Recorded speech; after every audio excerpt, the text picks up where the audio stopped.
बेहद के, बेहद की, परम परम परम महाशांति है, महाशांति है, महाशांति है। आइए एक कदम ऑलमाइटी अथॉरिटी की ओर की सीरीज में आज का विषय है प्रत्यक्षता का नगाड़ा बजाना, और ये विषय लिया गया है माँ के संदेश और अव्यक्त वाणियों में से। तो ठीक है, पहले समझते हैं कि किसका प्रत्यक्षता का नगाड़ा बजाना है। आप क्या समझते हैं, किसका बजाना चाहिए? कौन सा प्रत्यक्षता इस दुनिया में बाकी है? ज्ञान की प्रत्यक्षता। किस ज्ञान की? वो जो छुपी है, जो पांच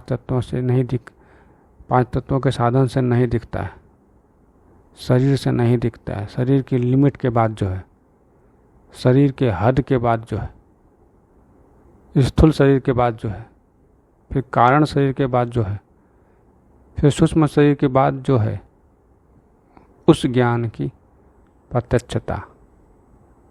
ठीक है, तो अभी ये भी समझते हैं कि जो साइंस ढूंढता है वो किस जगत की प्रत्यक्षता करता है। वो है स्थूल जगत। वो न तो सूक्ष्म जगत की प्रत्यक्षता करता है और न ही कारण जगत की। फिर मात्र स्थूल जगत की ही प्रत्यक्षता करता है, क्योंकि साइंस के साधन भी स्थूल तत्वों के हैं, जल और मिट्टी के। आकाश अग्नि वायु के नहीं, जल और मिट्टी के। ठीक है, मिट्टी मतलब मिट्टी ही नहीं होता, मिट्टी में जो तत्व हैं, मेटल है, वो भी सब मिट्टी ही है। तरह तरह के जो मेटल है, तत्व है, सब मिट्टी ही है। और जल, लिक्विड जो है, जल है। और गैस जो है, जैसे जल बना है H2O, तो गैस भी एक तरह से स्थूल ही है। वो सूक्ष्म तब होगा जब उस समय आकाश तत्वों की मात्रा ज़्यादा हो जाएगी। जैसे स्पेस में वायु है, लेकिन इतनी कम है कि वो स्पेस है, कोई उसमें गुरुत्वाकर्षण नहीं। वो स्पेस इतनी है, इतनी वायु है कि इसमें बस स्पेस है, वैक्यूम नहीं है, बिल्कुल भी वैक्यूम नहीं। शून्य, परम शून्य जैसे बोलते हैं ना, परम शून्य वैक्यूम, कुछ भी ना हो ना, वायु है, बिल्कुल मात्रा में कम है।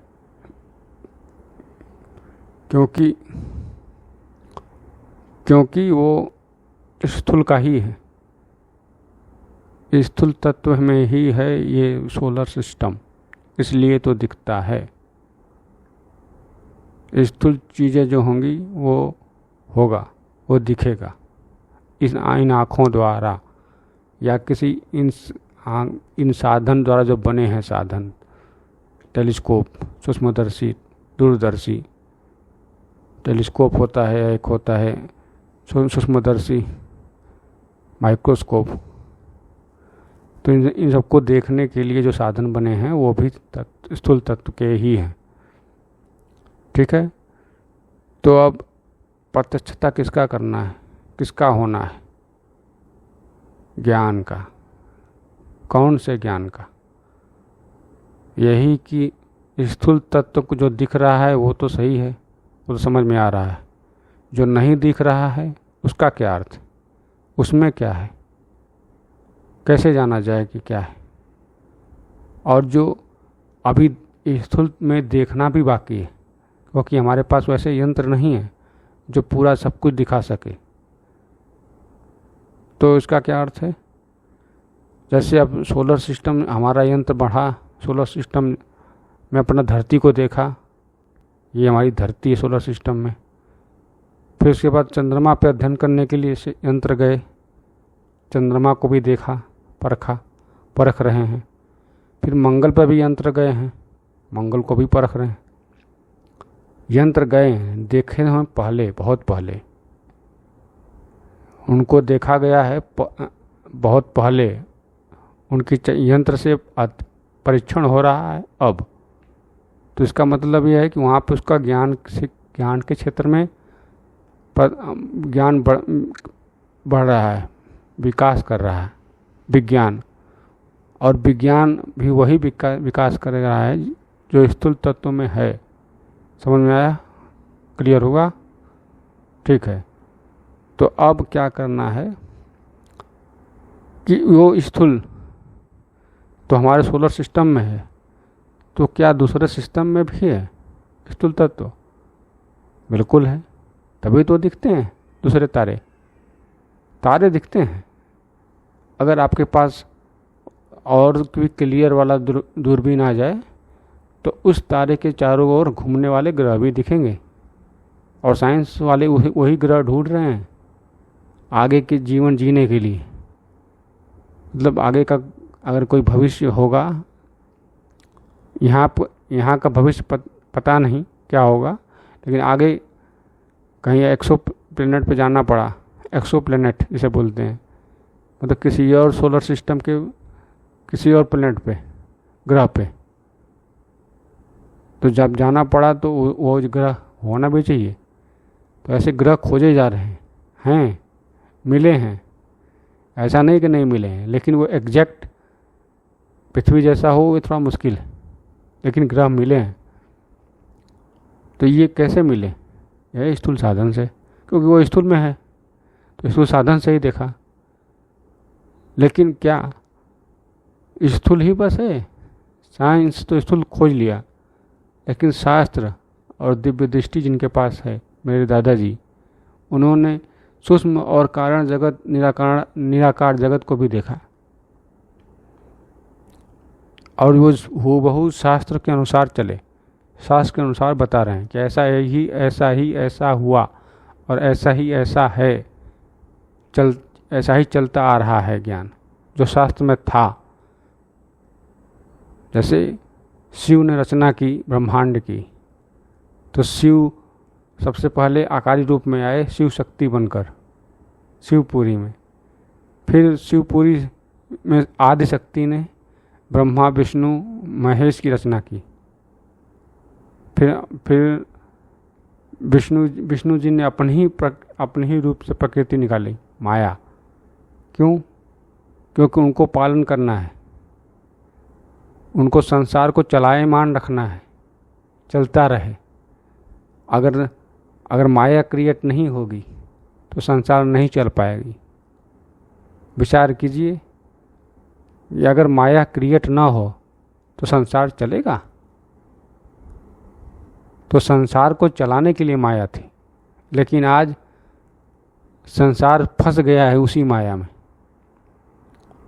उसी प्रकृति में फंस गया है। तो ये समझ में आ जाए कि ये प्रकृति, ये स्थूल तत्व भी माया का ही रूप है चलाने के लिए।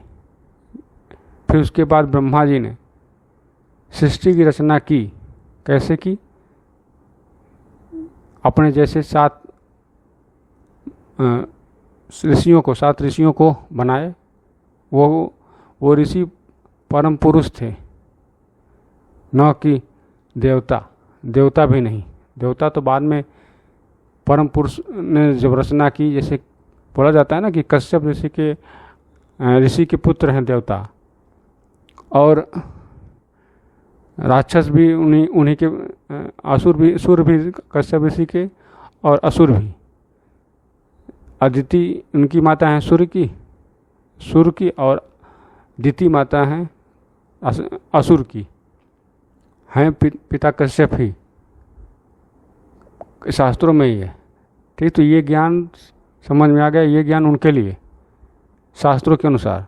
बापू जी भी सही बोलते हैं, यही ऐसा ही सृष्टि बनी, हमारा ब्रह्मांड ऐसा ही बना, कोई भेदभाव नहीं। ठीक है। फिर आगे का ज्ञान दिया उन्होंने, क्या दिया कि गैलेक्सी भी है, उसे हम कहते हैं महाब्रह्मांड, और उनका उसके रचयिता कौन? महाशिव। शिव ब्रह्मांड रचयिता, फिर गैलेक्सी के महाशिव रचयिता। फिर आप बापू जी कहते हैं उसके भी आगे है, और साइंस भी कहता है कि जिसमें अनंत गैलेक्सियाँ घूम रही हैं वो यूनिवर्स है।